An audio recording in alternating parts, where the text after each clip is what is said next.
Hi there.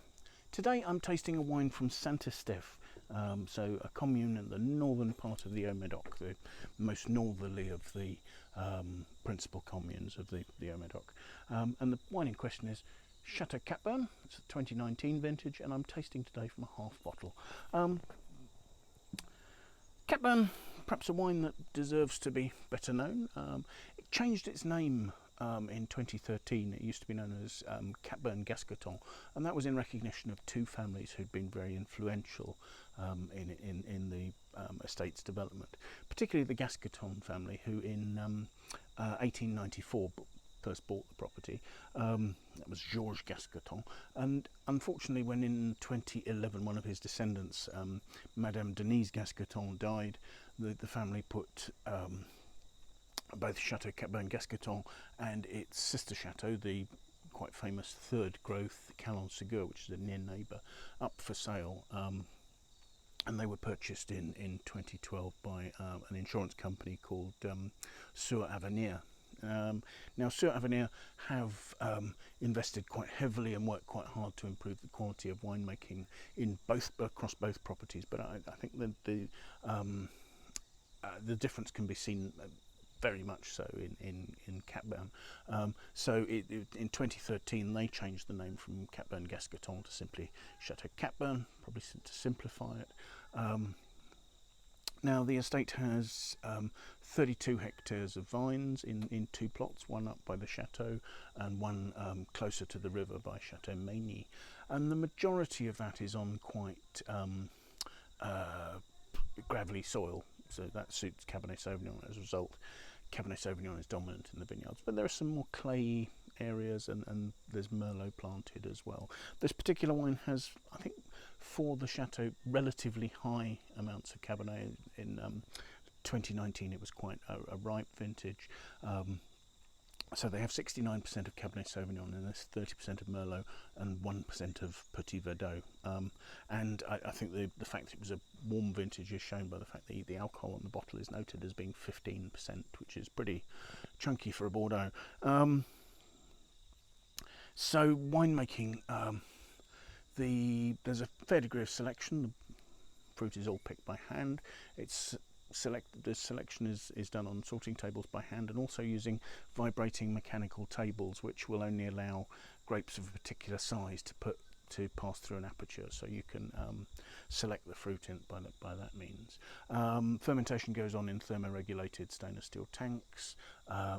Aging is in oak, 60% of which is new, so oak barrique, 225 litre barrique, and as I say, 60% of that is new, so that's quite a high percentage of new oak for a wine of this quality. And the cellars actually, just prior to the sale of the estate in 2011, the cellars had been renovated, so there's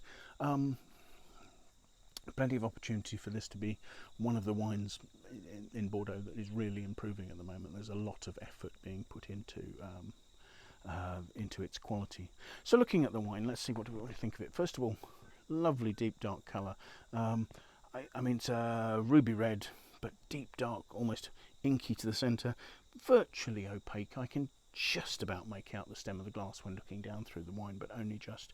It holds its colour very well to the rim, and there's a slight purple note to it. It's still a very youthful colour.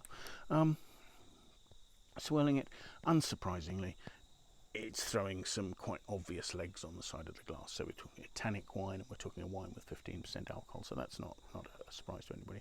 On the nose, I mean, I've had this wine decanted for a couple of hours now, and even then the aromas on the nose are really quite closed. The things that you see are, maybe there's a tiny top note of leafiness, there's notes of graphite, there's a sort of a Saint-Estephe typically earthiness to it, and behind that there is some dark, almost sort of dark olive, black cherry sort of notes to the fruit, but there's not the sort of the vivid cassis that you might be expecting from a wine that's got that much Cabernet Sauvignon. I suppose it's a warm vintage, so that would take some of the sharpness out of the cassis note. So let's taste it and see what we think anyway.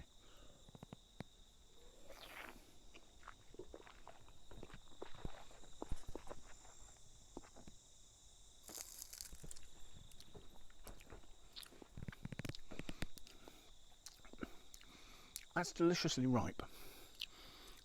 It's got a slightly milky softness to the texture, and yet at the same time there are plenty of very fine grainy tannins. They're beautifully crafted. There are sort of notes of cedar, slightly drying notes of cedar, sweet spice, nutmeg, cinnamon, perhaps a tiny touch of pepper, all coming from the oak. But wrapped around that, there's a lovely rich fruit. And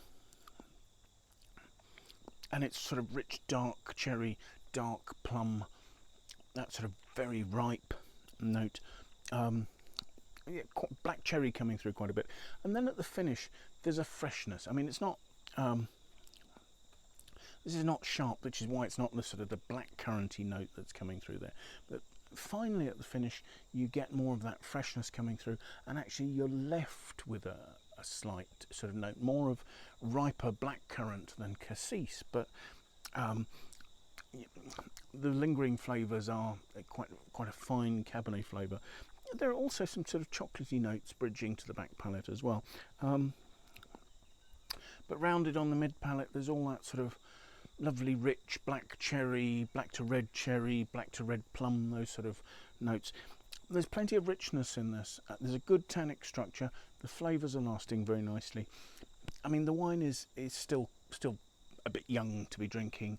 I would probably leave it about 3 or 4 years. It's not going to need a long time to come round because of its lovely ripeness.